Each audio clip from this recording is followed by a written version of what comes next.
ሁላችንም ሉቃስ ወንጌል ምዕራፍ 1ን እናወጣና ቆመን ለቃሉ ክብር እናነባለን።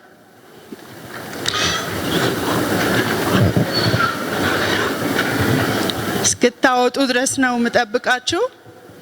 ክብር ለጌታ ይሁንለት፣ ስሙ ለዘላለም ይባረክ። ሉቃስ ወንጌልን ምዕራፍ 1 ቁጥር 5 ጀምረን እናነባለን። ሬባዲ ካናማሶኮ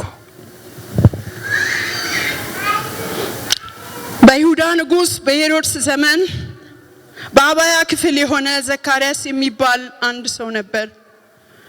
ሚስቱም ከአሮን ልጆች ነበረች፣ ስሟም ኤልሳቤጥ ነበር። ይላዶኒ ማሶኪ ሁለቱም በጌታ ትእዛዝ ሕግጋት ሁሉ ያለ ነቀፋ እየሄዱ በእግዚአብሔር ፊት ጻድቃን ነበሩ። ኤልሳቤጥም መካን ነበረችና ልጅ አልነበራትም። ሁለቱም በእድሜያቸው አርጅተው ነበር። እርሱም በክፍሉ ተራ በእግዚአብሔር ፊት ሲያገለግል እንደ ካህናት ሥርዓት ወደ ጌታ ቤተ መቅደስ ገብቶ ዕጣን ለማጠን ዕጣ ደረሰበት። በዕጣንም ጊዜ ሕዝቡ ሁሉ በፊቱ ቆመው ይጸልዩ ነበር። የጌታም መልአክ በዕጣኑ መሠዊያ ቀኝ ቆሞ ታየው። ዘካርያስም ባየው ጊዜ ደነገጠ፣ ፍርሃትም ወደቀበት። መልአኩም እንዲህ አለው፣ ዘካርያስ ሆይ ጸሎት ተሰምቷልና አትፍራ። ጸሎትህ ተሰምቷልና አትፍራ። ሚስትም ኤልሳቤጥ ወንድ ልጅ ትወልድልሃለች፣ ስሙንም ዮሐንስ ትለዋለህ። ደስታና ተድላ ይሆንልሃል፣ በመወለዱም ብዙዎች ደስ ይላቸዋል። ጸልይ። ኤሂዳና ማሶኮባ ሪጋኔ ሞንቲ ሊሪቢዲያ ሬጊና ማሱ ኢለዲና ሞንታ ሻላዳና ሞንቲ ካላማዶሪ ባሳኪያ ሄይ እግዚአብሔር ትልቅ፣ እግዚአብሔር ታማኝ፣ እግዚአብሔር ዘላለም፣ እግዚአብሔር ንጉሥ፣ እሱ ትልቅ ነው። ስሙ ለዘላለም እስከ ዘላለም ይባረክ። አምላካችን እናመሰግንሃለን። ንጉሳችን ሆይ ከፍ ከፍ እናደርግሃለን። አንተ ብቻ ጌታ ነህና እንወድሃለን። ሁሉን ላንተ ክብር እንሰጣለን። ስለሚሆነው ሁሉ ክብር ላንተ ይሁንልህ። ስለሚሆነው ሁሉ ክብር ላንተ ይሁንልህ። እግዚአብሔር ሆይ ተባረክ። ለሱ ክብር ይሁን። ይሄ ሉቃስ ወንጌል መጽሐፍ አዛብ የሆነ ሐኪም ጌታን መች እንደተቀበለ እንኳን የማይታወቅ ነገር ግን በወንጌል ጉዞ ውስጥ ከነ ጳውሎስ ከነ ጴጥሮስ ጋር አብሮ የነበረ ይሄን ውብና ድንቅ መጽሐፍ ሉቃስን ወንጌል ጽፎልናል። በጽሁፍ ደረጃ በጣም የሚታወቅና ወደር የማይገኝለት መጽሐፍ ነው። የሚገርመው ሉቃስ ወንጌል ስለ መንፈስ ቅዱስ እና ስለ ጸሎት አብዝቶ ይናገራል። በጣም የሚገርመው ሉቃስ ሲጽፍ ሉቃስ ወንጌልን ብቻ አይደለም የሐዋርያት ሥራንም ጽፏል። እዚያ ውስጥ በጣም ጎልቶ የሚታየው ስለ ጸሎትና ስለ መንፈስ ቅዱስ ነው። ሁለቱም መጽሐፍ ላይ ጉልህ ስፍራ ያለው። ከዚህ የተነሳ ሉቃስ እንዲህ ቢባል ስም ቢወጣለት የመንፈስ ቅዱስ ጸሐፊ እንበለው። የሚገርመው መንፈስ ቅዱስ በሐዋርያት ላይ በወረደ ጊዜ አልነበረም፣ ግን መንፈሱ አግኝቶታል። ስሙ ለዘላለም የተባረከ ይሁን። እንደው ስለ ጸሎት ብዙ አታውቁም አልልም፣ ግን ለመግቢያ እንዲሆነኝ ያህል ጸሎት ምንድነው ብለን ስንል ጸሎት ምንድነው ስንል ጸሎት ከእግዚአብሔር ጋር የሚደረግ መንፈሳዊ የሆነ የልብ ንግግር ነው።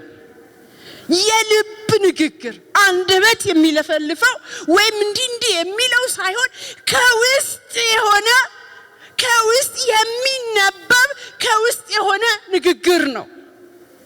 ምናልባት ይሄ የውስጥ ንግግር እንዴት እንደምናገረው ባላውቅም ሐና ምሳሌያችን ናት። በልቧ ይላል እግዚአብሔር ጋር ታወራ ነበር። ኤሊ ደግሞ አፏን ያይ ነበር። ሱካርሽም አርቂው አላት። እሷ ግን በልቧ ለአምላኳ ትናገር ነበር፣ ትጸልይ ነበር። ከልብ ወጥቶ ነው ባፍ የሚገለጠው ጸሎት። ጸሎት ሰው ሐሳቡን ለእግዚአብሔር የሚገልጽበትና እግዚአብሔርን ተስፋ አድርጎ የሚያወራበት ነው። እግዚአብሔርን ተስፋ ካላደረገ ሊጸልይ አይችልም። ከእግዚአብሔር ጋር የልቡን ሐሳብ መናገር አይችልም። እግዚአብሔር አምላክ እንደሆነ አስቦ ሐሳቡን ለአምላኩ የሚናገርበት ነው ጸሎት። ጸሎት ድልድይ ነው። ከእግዚአብሔር ጋር የምንገናኝበት ድልድይ ወይንም መሰላል ማለት እንችላለን። መሰላል ሰውና እግዚአብሔር መካከል ጸሎት አለ። የሚያገናኝ ድልድይ። ከዚህኛው መልስ ይመጣል፣ ከዚህኛው ደግሞ ለመልሱ ለጥያቄው መልስ ይመጣል። ከዚህ ጥያቄ ሲመጣ ከዚህ በመካከል ያለ ጸሎት ነው። ጸሎት እንደቀላል የምናየው ነገር አይደለም። ጸሎት ምንድነው ካልን እስትንፋስ ነው። ሰው እስትንፋሱ ከውስጡ ስትወጣ በቃ ነፍሱ የለችም አረፈ እንደምንለው ነፍስ አስፈላጊ እንደሆነች ሁሉ ለክርስቲያን ደግሞ ጸሎት እስትንፋስ ነው። ሲወጣም ሲገባም የሚተነፍሰው እስትንፋሱ ነው። ያለ ጸሎት ክርስቲያን ሕይወት የለው፣ ባዶ ነው። ስለዚህ ጸሎት የሚባለው ነገር ለኔና ለእናንተ ዋና ነገር ነው። ጸሎት ምንድነው ስንል ከእግዚአብሔር የምንጠይቀውን የምንቀበልበት እጅም ነው። እግዚአብሔር ይናገራል፣ ሲመልስልን የምንቀበለው በጸሎት አማካኝነት ነው። ጸሎት እጅም ነው። ይሄን ያህል ካልኩኝ ስለ ጸሎት እናንተ በጣም ብዙ ጊዜም ጸሎት ይታወቃል በሙሉ ወንጌልና ይሄን ያህል ካልኩኝ ስለ ጸሎት ይብቃኝ። ታዲያ ሰምቶ የሚመልስ ጆሮን የፈጠረ እግዚአብሔር የኔና የናንተን የልብ ጥያቄ የናንተንና የኔን እንቆቅልሽ ሰምቶ እግዚአብሔር ሲመልስ ምን ይሆናል? ጸሎታችንን ሰምቶ ሲመልስ ሶስት ነገር እነግራችኋለሁ። አንደኛው ፈውስና እንባ መታበስ ይሆናል። ፈውስና እንባ መታበስ ይሆናል። ወደ ሁለተኛ ዜና ምዕራፍ 20 ቁጥር ከ1 እስከ 5 ያለው ክፍል ውስጥ አላነብላችሁም። እዛ ውስጥ የምናየውን ታሪክ የይሁዳ ንጉስ የሆነው ሕዝቅያስ እንደ አባቱ እንደ ዳዊት መንገድ የሄደው ሕዝቅያስ የተዘጋውን ቤት የከፈተ ያደሰ ሕዝቅያስ ታላላቅ ነገሮችን አድርጎ የሰራ እግዚአብሔር ያገለገለ የማምለኪያ አጸዶችን ያስወገደው ሕዝቅያስ በእግዚአብሔር ፊት በቅንነት ያገለገለው ሕዝቅያስ አንድ ቀን ታመመ። በዚያን ጊዜ መልእክት መጣለት። እንዲህ ይላል፣ በዚያ ወራት ሕዝቅያስ እስከ ሞት ድረስ ታመመ። ነብዩም የአሞጽ ልጅ ኢሳይያስ ወደርሱ መጥቶ እንዲህ እግዚአብሔር እንዲህ ይላል ትሞታለህ በሕይወት አትኖርም ቤትህን አስተካክል አለው ይሄ እግዚአብሔርን ሲያገለግል የነበረ ድንቅ አገልጋይ ድንቅ ንጉስ የተዘጋውን ቤተ መቅደስ የከፈተ ያደሰ ንጉስ ታመመና መልእክት ሲመጣለት ትሞታለህ የሚል ነበር እሱ ያደረገውን እንስማ ፊቱን ወደ ግድግዳ መልሶ እንዲህ ሲል ወደ እግዚአብሔር ጸለየ እንዲህ ሲል ጸለየ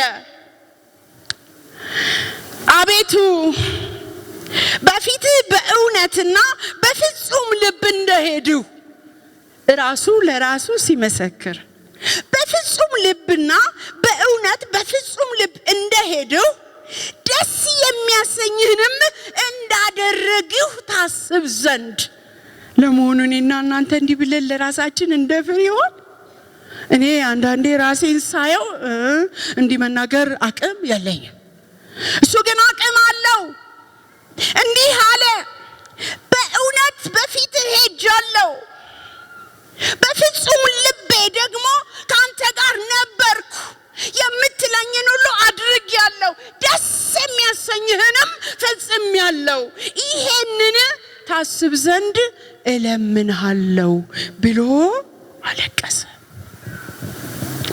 እጅግ አለቀሰ ይላል መጽሐፉ የሚገርመው ኢሳይያስ ትሞታለህ ብሎ መልእክት አድርሶ ከቤቱ ወጥቶ አደባባይ ገና ሳይደርስ እግዚአብሔር መልስ አመጣ ለዛው ሰው ለሌላ ነብይ አይደለም የላከው ለዛው ለኢሳይያስ ሂድና አለው ሂድና ተመልሰ ለሕዝቤ አለቃ እንዴት ደስ ይላል ቋንቋ ለሕዝቤ አለቃ ለሕዝቅያስ እንዲህ በለው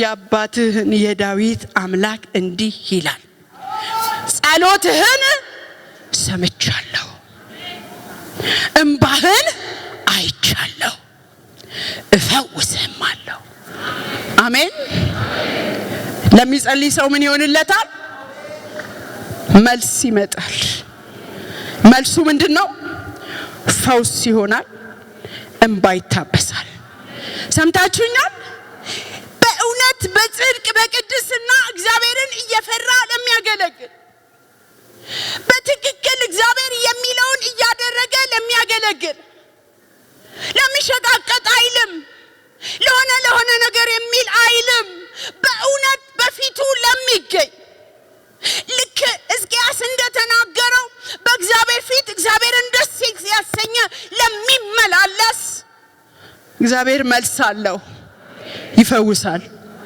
ፈውስ ይሆናል በዚህ ጉባኤ ያላችሁ እህቶች ወንድሞች በጽድቅ ምን ጸልዩ ከሆነ በቅድስና ምን ጸልይ ከሆነ ፈውስ ይሆናል ፈውስ ይሆናል ለታመማችሁ ፈውስ ይሆናል ላለቀሳችሁ ፈውስ ይሆናል እንባን ያብሳል እግዚአብሔር እንባን ያብሳል የኔ ነገር ተረሳ ለምትሉ እግዚአብሔር ረስቶኛል እግዚአብሔር ትቶኛል ለምትሉ እግዚአብሔር ሰምቷል የጓዳ ጩኸትን የጓዳን እንባ እግዚአብሔር አይቷል ደግሞ ለቤተ ክርስቲያን እንዲህ ይላል እዚህ ቦታ ለፈሰሰውን እንባ አይቻለሁ ይላል እግዚአብሔር ክብር ለጌታ ይሁን ሁለተኛ እግዚአብሔር ጸሎትን ሰምቶ ሲመልስ ምን ይሆናል ሰማይ ይከፈታል ምን ይላል ሰማይ ይከፈታል ሉቃስ 3 ላይ ቁጥር 21 ላይ ስናይ ምን እንደሚል እንገራችሁ በጣም ደስ የሚል ነው ሕዝቡ ሁሉ ከተጠመቁ በኋላ ኢየሱስ ደግሞ ተጠመቀ ሲጸልይም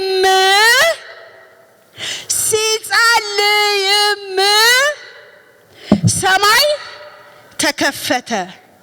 መንፈስም በአካል መልክ እንደ እርግብ በእርሱ ላይ ወረደ። የምወደው ልጄ አንተ ነህ፣ ባንተ ደስ ይለኛል የሚል ድምጽ ከሰማይ መጣ። በእውነት ለሚጸልይ እንደ ጌታ ኢየሱስ ጽድቅን ሁሉ እፈጽም ዘንድ ይገባኛል ብሎ ሥርዓትን በዮሐንስ እጅ እንደፈጸመ እንደዚህ ለሚያደርግ በእግዚአብሔር ፊት ደስ የሚያሰኝ ማንነት ያለው እግዚአብሔርን የሚፈራና የሚያከብር ሲጸልይ ሰማይ ይከፈታል። አሜን ይሁን። ሰማይ ምን ይላል? ክብር ለጌታ ይሁን። ሰማይ መከፈት ብቻ አይደለም፣ መንፈስ ቅዱስም ይመጣል። ይሄንን ክፍል ሳዘጋጅ ለካ መንፈስ ቅዱስ ወረደ የሚለው ከሐዋርያቱ በፊት በማን ላይ ነው የወረደው? በጌታ በኢየሱስም ላይ። ክብር ለጌታ ይሁን። እስከዛሬ ለኔ ይገባኝ የነበረው ሐዋርያት ሲጸልዩ የሐዋርያት ሥራ ምዕራፍ 2 ላይ ሲጸልዩ መንፈስ ቅዱስ መጣ፣ ያሉበትን ቤት ሞላው፣ እንዲህ ያለ በልሳን ተናገሩ እንዲህ ይል ነበር። ዛሬ ግን ለኔ የገባኝ መረዳት ልንገራችሁ። እግዚአብሔር በየጊዜው ሲገልጥልን እሱ አዋቂ ነው፣ ስሙ ለዘላለም ይባረክ። እንዲህ ላይ መንፈስ ቅዱስም ወረደ በማን ላይ? በጌታ በኢየሱስ ላይ። ምልክቱ ምን ነበር? በእርግብ አምሳል ነበር። ራሱ ጌታ ኢየሱስ ሲመሰክር ሉቃስ ምዕራፍ 4 ላይ የጌታ መንፈስ በእኔ ላይ ነው አለ። ምን ከሆነ በኋላ? መንፈስ ቅዱስ ከወረደበት በኋላ። ይሄ ሲባል መንፈስ ቅዱስ ከሱ ጋር አልነበረም ማለት አይደለም፣ ለምልክት እንዲታይ ነው። በመጸነሱም ጊዜ መንፈስ ቅዱስ ነበር፣ በእድገቱም ጊዜ መንፈስ ቅዱስ ነበር። ግን በሰዎች በሚታይ ሁኔታ ሊገለጥ በእርግብ አምሳል ወረደበት። ክብር ለጌታ ይሁን። ስለዚህ ሰማይ ምን ይላል? በዚያን ዘመን ሰማይ መከፈት ማለት እንደዚህ እንደኛ ዘመን ቀላል እንዳይመስላችሁ። እስራኤላውያኖች ሰማይ ዝግ ሆኖባቸው ነበር። ለ400 ዓመት ዝምታ፣ ነብይ የለም፣ ንጉስ የለም የሚነሳ፣ እግዚአብሔር የሚልከው የለም፣ የቃል መገለጥ የለም፣ እንዲና እንዲያ የለም። ለ400 ዓመት እንደውም እስራኤላውያኖች ምን ብለዋል? ሰማይን ቀደ ብትወርድ ብለው እግዚአብሔርን ሲማጸኑት እናያለን።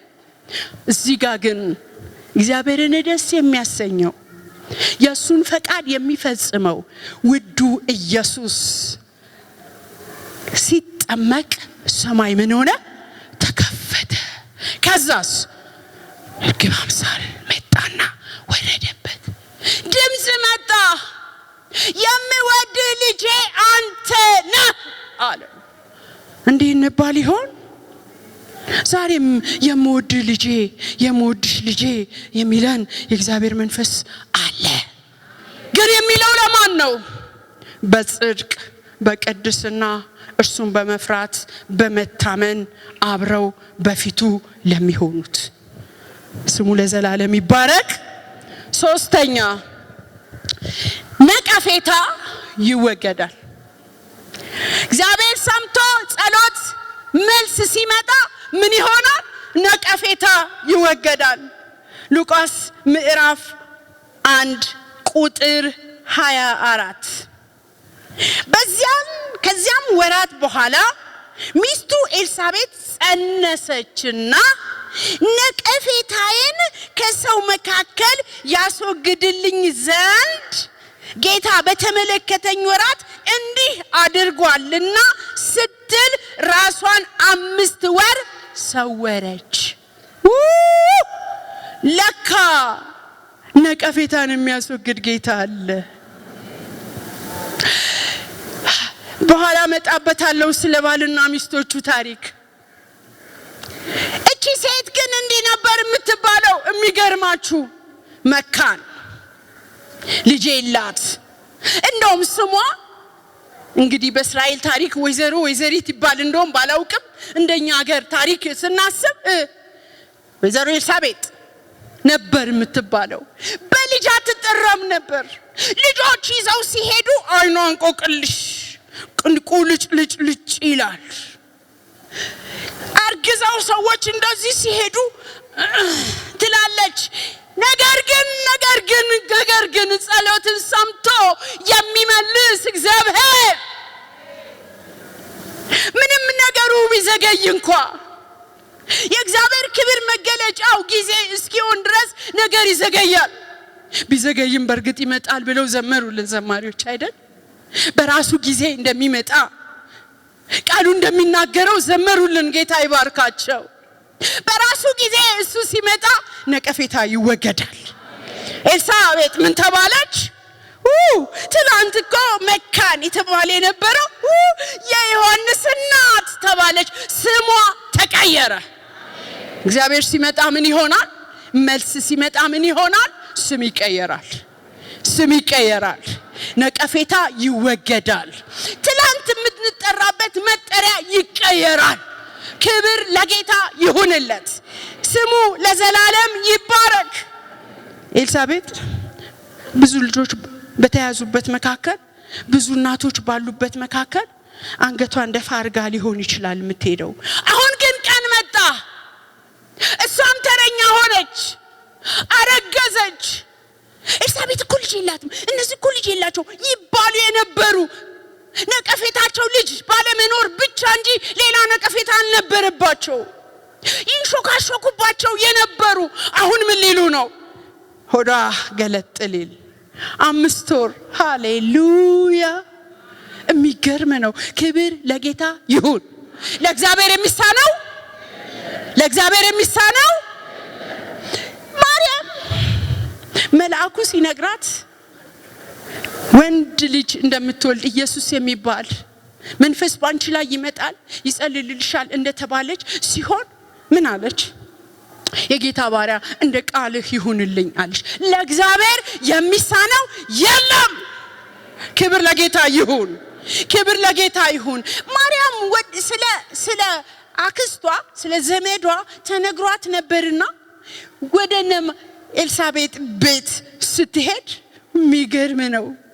ለካ ማርያም ሆዱም ውስጥ ትንሽ ጽንስ አለ። ለሰው የማይታይ ገና ትንሽ ጽንስ አለ። የዛችኛዋ ጽንስ ደግሞ ገፋ ብሏል። 6 ወር ሆኗታል።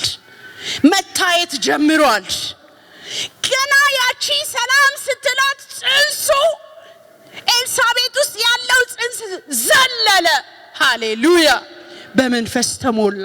አይገርምም? እግዚአብሔር እንዲህ ሲያደርግ ሃሌሉያ! እግዚአብሔር ይሰራል። እግዚአብሔር ትልቅ ነው። ነቀፌታ ይወገዳል።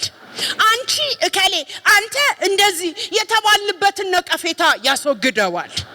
እግዚአብሔር ጸሎትን ሰምቶ ኤልሳቤጥን ታሪክ እንደቀየረ በዚህ ጉባኤ የብዙ ሰዎች ታሪክ ይቀየራል።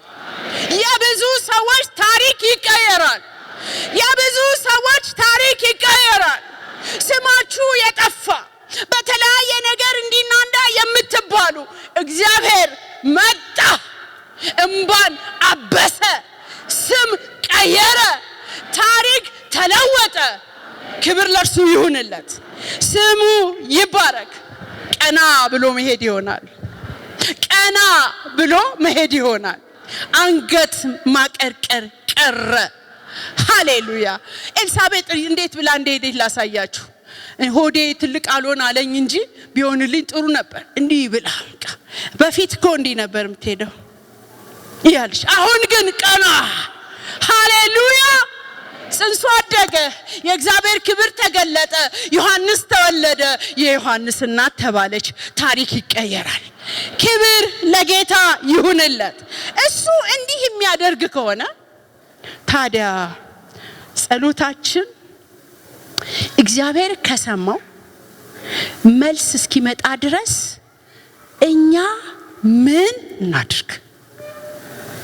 ጸሎትን ሰምቶ የሚፈውስ ከሆነ፣ ነቀፌታን የሚያስወግድ ከሆነ፣ ሰማይ የሚከፈት ከሆነ ታዲያ እኛ በፊቱ የምንጸልይ ሰዎች ጸሎታችን እንደተሰማ ካመንን እንዴት እንጠብቅ?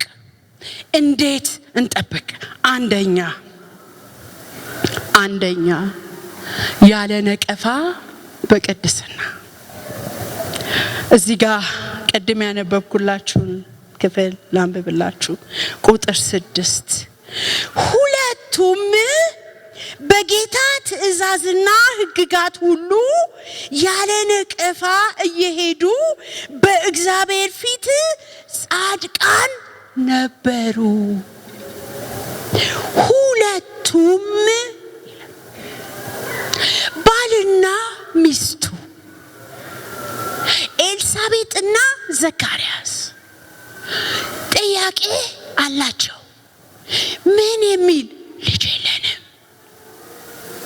ነገር ግን ሲያጉረመርሙ አልተጻፈም፣ ሲበሳጩ አልተጻፈም፣ የሆነ ነገር ሲሉ አልተጻፈም።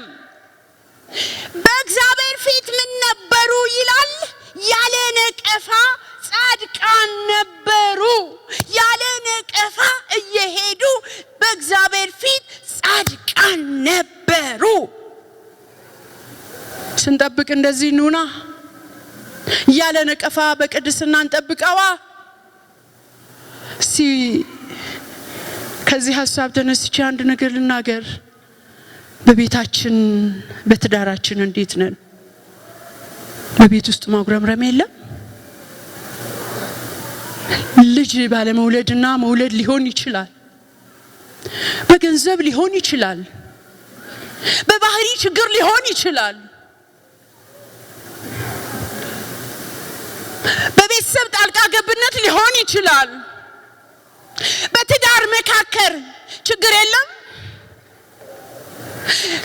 ጓዳ ሲፈተሽ ቅድስና አለ፣ ጽድቅ አለ፣ በእግዚአብሔር ፊት መመላለስ አለ።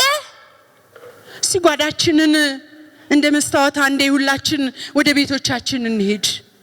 ቤቶቻችን ምን ይመስላሉ? ኢየሱስ ይከብርባቸዋል?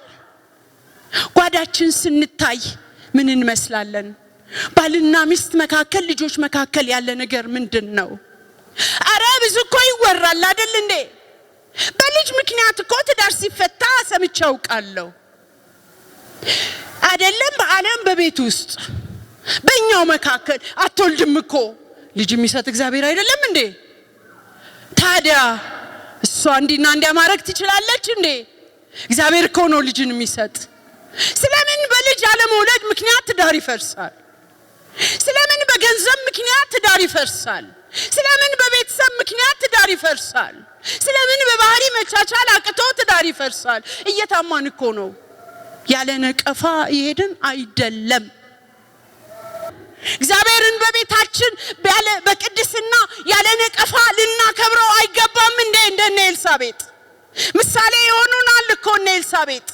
በቤታቸው እኮ እግዚአብሔርን ያከብራሉ። ጥያቄ የላቸውም አለ፣ ችግር የለም አለ።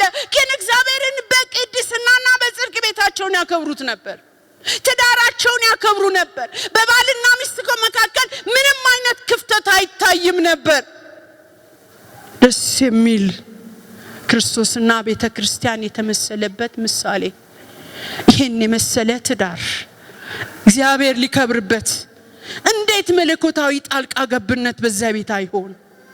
ጸልየዋል እኮ ገና በልጅነት ሲጋቡ 1 ዓመት ሲዘል 2 ዓመት ሲዘል ጌታ ሆይ አስበን እንጂ ብለዋል። መካን ስትባል ቤተሰብ ሲያጉረመርም ጌታ ሆይ አስበን እንጂ ይባላል ብለዋል ደግሞም እነዚህ ሰዎች።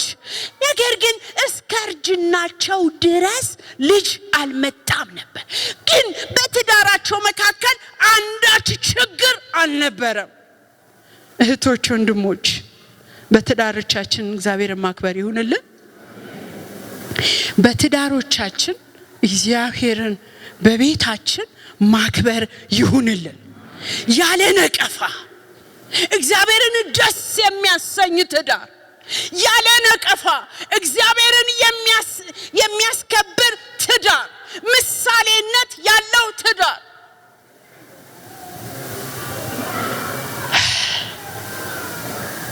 መጽሐፍ ቅዱሳችን እኮ ኤፌሶን ላይ ሲናገር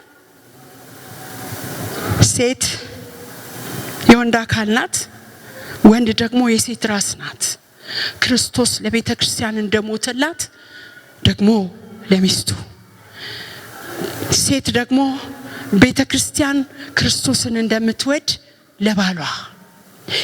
ይሄ የክርስቶስና የቤተ ክርስቲያን ምሳሌ የተገለጠበት ትዳር እንዴት ነው?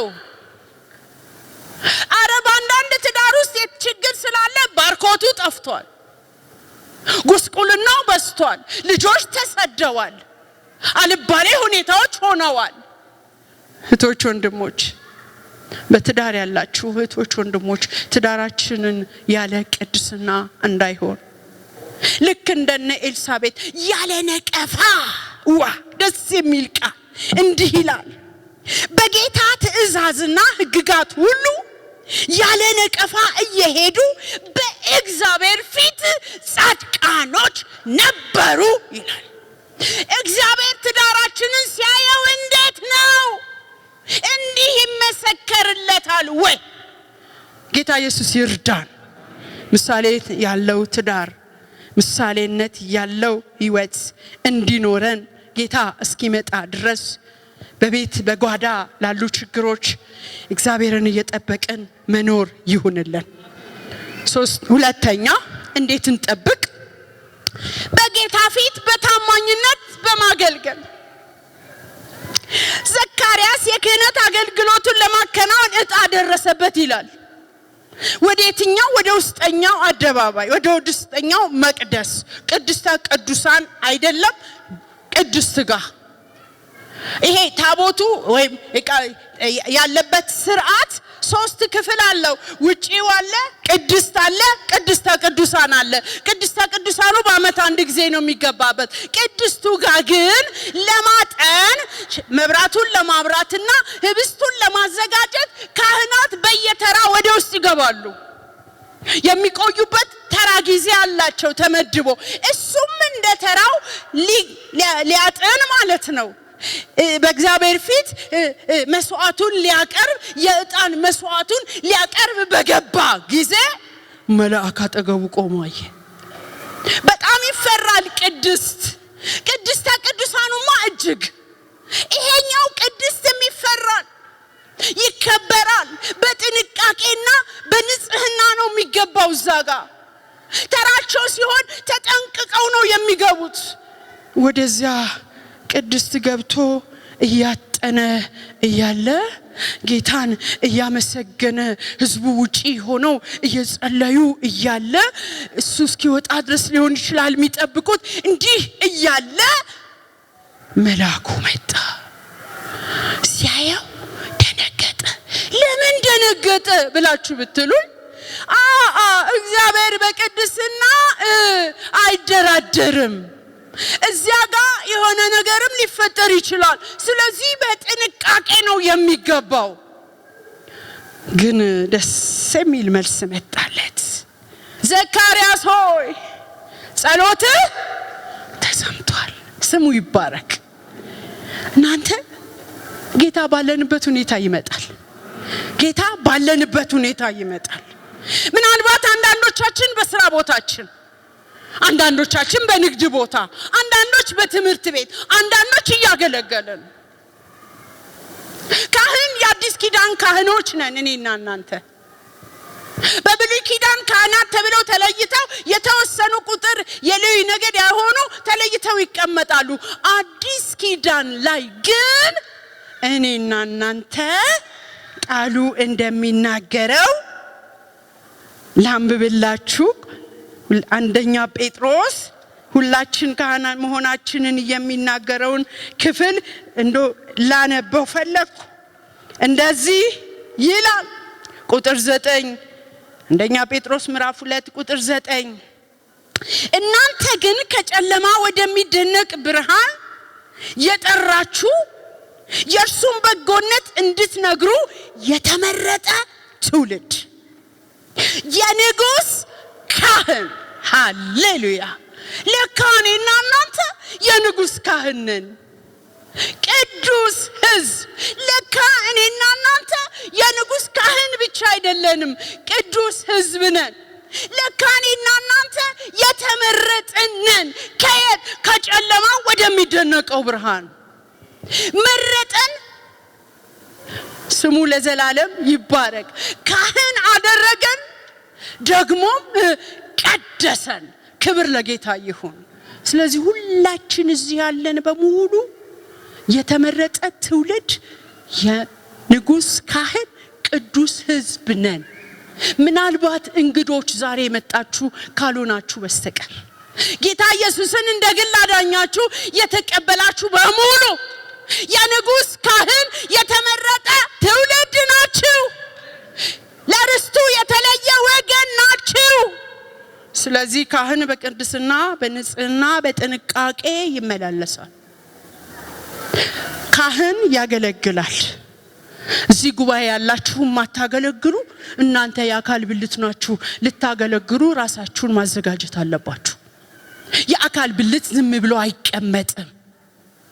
እኔ ውስጥ ያለው አካል ብልት አሁን በማደርገው ነገር ሁሉም ተባብረው ይሰራሉ። እናንተም የክርስቶስ አካል ብልት ከሆነን፣ የተመረጠ ትውልድ፣ የንጉሥ ካህን፣ ቅዱስ ሕዝብ ከሆነን ካህን ነን ማለት ነው። ካህን ደግሞ ያገለግላል። ቤቱን ያገለግላል፣ አካባቢውን ያገለግላል፣ ያለበትን ሁኔታ ያገለግላል፣ በመስሪያ ቤቱ ያገለግላል፣ በታክሲ ላይ ያገለግላል፣ በሆነው በወጣበት ቦታ ላይ ያገለግላል። ምን ብሎ? የእርሱን በጎነት በመናገር የተደረገለትን በመናገር ያገለግላል። ስለዚህ ካህን ነሽ፣ ቅዱስ ሕዝብ ተደርገሻል፣ ቅዱስ ሕዝብ ሆነሃል። በታማኝነት ማገልገል ይሆነልን። በታማኝነት እንድናገለግል ሁለት ጥቅሶችን ልናገር። ምናልባት ሊያስፈራ ይችል ይሆናል ለማነበው ጥቅስ፣ ነገር ግን እግዚአብሔር ከኛ የሚጠብቀው ነው። ሁለተኛ ዜና ምዕራፍ 9 ቁጥር 11 ላይ የይሁዳ ንጉሥ ሕዝቅያስ ቤተ መቅደሱን ከፈተ፣ እርኩሱን ነገር አስወገደ፣ አጸዳና ለካህናቱ እንዲህ አላቸው፣ ልጆቼ ሆይ በፊቱ ትቆሙና ታገለግሉት ዘንድ አገልጋይም ትሆኑለት ዘንድ ታጥኑለትም ዘንድ እግዚአብሔር መርጧችኋልና ቸል አትበሉ አለ ሕዝቅያስ። ቤቱ ተዘግቶ ነበር፣ ከፈተ፣ አጸዳ፣ አበጃጀ። ከዛስ ካህናቱን ጠረና ቀደሳቸው። ከዛስ ምን አለ? እናንተ ካህናት በእግዚአብሔር ፊት ልታገለግሉ ተመርጣችኋል፣ ልታጥኑለት ተመርጣችኋል እና ቸል እንዳትሉ ከዚህ በኋላ ግቡና አገልግሉ ብሎ ወደ ቤተ መቅደሱ ላካቸው። እኛስ በቤቱ ያገለገልን ነው። ኤርምያስ 48 ቁጥር 10 ላይ የእግዚአብሔርን ስራ በቸልታ የሚሰራ እርጉም ይሆን ይላል። ቃሉ ነው የሚናገረው። አገልጋዮች ስም የተሰጣችሁ በልዩ ልዩ መልክ የምታገለግሉ አገልጋዮች የእግዚአብሔርን ስራ በቸልታ ማገልገል የሚከተለው በረከት አይደለም። የእግዚአብሔርን ስራ በታማኝነት በንጽህና በቅድስና ያለ ቸልታ ማገልገል ክብር አለው። ሲያገለግሉ የሚያገኛቸው እነዛ ባሪያዎች ብፁዕ ናቸው ስለሚል። ስለዚህ መሪዎች፣ ሙሉ ጊዜ አገልጋዮች፣ ዲያቆናት፣ በልዩ ልዩ አገልግሎት የምታገለግሉ እግዚአብሔር መርጧችኋልና ቸል አትበሉ። ያ በጥያቄ የተሞላው ዘካርያስ በታማኝነት ቤተ መቅደስ ውስጥ ገብቶ እንዳገለገለ በታማኝነት ማገልገል ይሁንልን። መልስ እስኪመጣ በታማኝነት እግዚአብሔር ባስቀመጠን ስፍራ የጸሎት ጓድ ሊሆን ይችላል፣ ምስክር አገልግሎት ሊሆን ይችላል፣ መዘምራን ልትሆኑ ትችላላችሁ። በቸልታ ማገልገል በቃ ከዚህ በኋላ በታማኝነት በጽድቅ በቅድስና እግዚአብሔርን እየፈሩ እግዚአብሔርን እያከበሩ ማገልገል ይሁንልን። ሶስተኛና የመጨረሻ እግዚአብሔር መልስ እስኪያመጣ ድረስ ሰምቷል። ጸሎትን ሰምቻለሁ ብሏል። መልሱ እስኪመጣ ድረስ ምን ያደረግን እንጠብቅ? እግዚአብሔር የተናገረውን አምነን እንቀበል። ዘካርያስ ጋር እንምጣ። ዘካርያስ መልአኩን ካየው በኋላ የሆነውን ታሪክ ይዩ። ጸሎት ተሰምቷል፣ አትፍራ። ሚስት ኤልሳቤጥ ወንድ ልጅ ትወልድልሃለች፣ ስሙንም ዮሐንስ ትለዋለህ። ደስታና ተድላ ይሆንልሃል፣ በመወለዱም ብዙዎች ደስ ይላቸዋል። በጌታ ፊት ታላቅ ይሆናል፣ ወይን ጠጅና የሚያሰክር ነገር አይጠጣም። ገናም ከእናቱ ማህፀን ሳለ መንፈስ ቅዱስ ይሞላበታል። ከእስራኤል ልጆችም ብዙዎቹን ወደ ጌታ ወደ አምላካቸው ይመልሳል ያለ ይቀጥላል። ዘካርያስ መልአኩ ሲነግረው ማመን አቃተው። የተነገረው እኮ የሚያስፈነድቅ ነገር ነው። የሚወለደው ልጅ ምን አይነት ልጅ እንደሆነና ምን እንደሚሰራ ሲነገረው ደስ ሊለውና ሊያመሰግን ሲገባው እሱ ግን አላመነም። ምክንያቱም እንዳያመን ያደረገው የሚነገረው ሌላ፣ ሁኔታው ሌላ። ራሱን ሲያይ አካሉ ደክሟል፣ ሚስቱም አርጅታለች። እኔ ዘካርያስ እንዲህ ያለ ይመስለኛል፣ አልተጻፈም። ይሄ እኮ ሊሆን የሚገባው ያኔ ወጣት ሳለሁ ነበር። አሁን እኮ አርጅቻለሁ። አሁን እንዲህ ሊሆን ይችላል እንዴ? አላመነም። ይህ እንዴት ይሆናል አለ። የነገረው እኮ መልአክ ነው። የነገረው እኮ ድንቅ መልእክት ነው። ጸሎቱ እንደተሰማ ልጅ እንደሚሰጠው የልጁ ስርዓት ምን እንደሚሆን በዝርዝር መረጃ ነው የደረሰው። ግን አላመነም። እንዲህ አለ። ዘካርያስም መልአኩን እኔ ሽማግሌ ነኝ፣ ሚስቴም በእድሜዋ አርጅታለች፣ ይህን በምን አውቃለሁ አለ። አርጅቻለሁ በቃ አለ። ነገር ግን እግዚአብሔር ዘንድ አልበቃም። እግዚአብሔር ዘንድ ግን አልበቃም። ሰምቶ የሚመልስ እግዚአብሔር በራሱ ጊዜና በራሱ ሰዓት ይመጣል። እኛ በፈለግነው ጊዜ አይደለም የሚመጣው፣ በራሱ ጊዜ ይመጣል። በራሱ ጊዜ ሲመጣ ለኔና ለናንተ ግራ ሊያጋባን ይችላል። እንደውም ጸሎቱን ረስተነው ሊሆን ይችላል። ምናልባት እነ ኤልሳቤጥና ዘካርያስ ጸሎቱን የረሱት ይመስላሉ። በቃ ልጅም ባይኖረን አገልግለን እናልፋለን ብለው ሊሆን ይችላል። ነገር ግን ሰምቶ የሚመልስ የኔም የናንተም አምላክ ነው። ዝም አይልም። ስሙ ለዘላለም ይባረክ። መልአኩ ያደረገውን ሰምታችሁ? ጸሎት ተሰምቷል። እግዚአብሔር ጸሎትን ሰምቶታል። እሱ ልኮኝ ነው የመጣሁት። ግን ለጊዜው ሊፈጸም በጊዜው አለው። ጊዜ ሲናገር ወቅትን፣ ሰዓትን፣ ደቂቃን ነው የሚናገረው። በጊዜው ሊፈጸም ያለውን ስላላመነ አፍህ ዲዳ ይሆናል አለው። ለካ አለማመን ዲዳ ያደርጋል። ጌታ ይጠብቀን። አሜን፣ ይጠብቀን።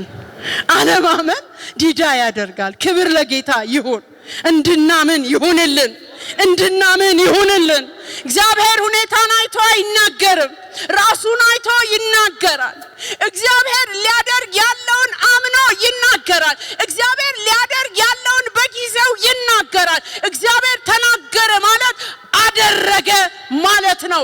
ክብር ለእርሱ ይሁንለት። እንደተናገረው ይሆናል።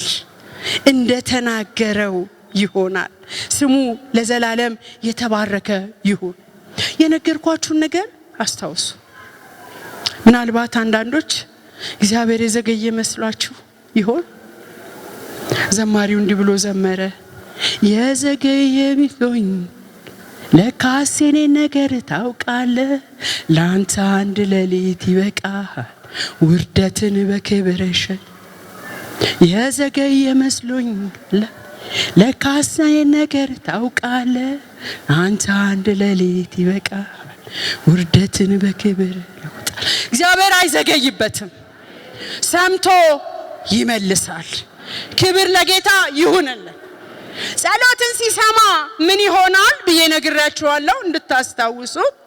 ሰምቶ ሲመልስ ድምጽ ይመጣል፣ እንባ ይታበሳል፣ ፈውስ ይሆናል፣ ሰማይ ይከፈታል፣ የሚያጽናናን መንፈስ ቅዱስ ይመጣል፣ ድምጹ ይመጣል፣ ነቀፌታ ይወገዳል፣ ጉብኝት ይሆናል፣ ስም ይቀየራል፣ ቀና ብሎ መሄድ ይሆናል።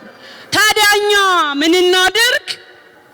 መልሱ እስኪመጣ ያለ ነቀፌታ በቅድስና መመላለስ ይሁንልን። በፊቱ በታማኝነት ማገልገል ይሁንልን። ጌታ የሚናገረውን አምኖ መቀበል ይሁንልን። እንጸልይ።